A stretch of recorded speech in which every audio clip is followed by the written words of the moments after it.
Kenya's shuttle diplomacy and intense lobbying for the deferment of the post-election violence cases currently before the International Criminal Court may have been boosted by the African Union Heads of State Summit unanimous resolution. The coalition government, though divided on how best to deal with the post-election violence cases, is now hoping for a favorable verdict from the UN Security Council on the request for deferral. However, despite the unanimous support from the African heads of state, the UN Security Council has the final say on the request for deferral. The passing of a resolution by the African Union does not place that issue on the agenda of the Security Council. Article 16 of the Rome Statute states that ongoing investigations or prosecution at the International Criminal Court may be deferred for a period of 12 months through a resolution by the UN Security Council. However, the UN Security Council must determine the existence of any threat to the peace, breach of peace, or acts of aggression if the cases before the ICC were to proceed.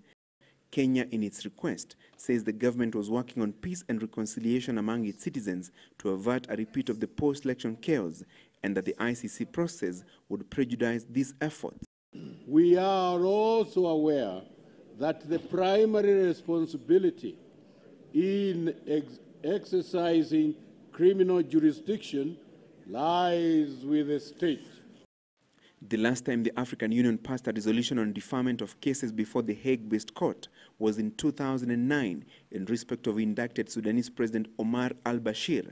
However, the UN Security Council rejected the deferral request, and Bashir is being sought by the ICC to answer to charges of genocide and crimes against humanity in the Darfur region. So if I were the government or those who want a deferral, I would not be lobbying the African Union. For me, it's a waste of time.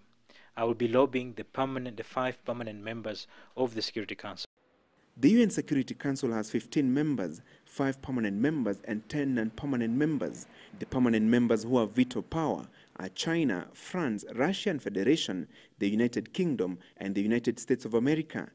All eyes will be on the UN Security Council as it considers Kenya's request for deferment of post-election violence cases. And if that request is granted, the Kenyan government will have to work round the clock to ensure that a local judicial mechanism is set up to ensure justice for the victims of post-election violence. Francis Gachuri, Citizen Live at 9, Addis Ababa, Ethiopia.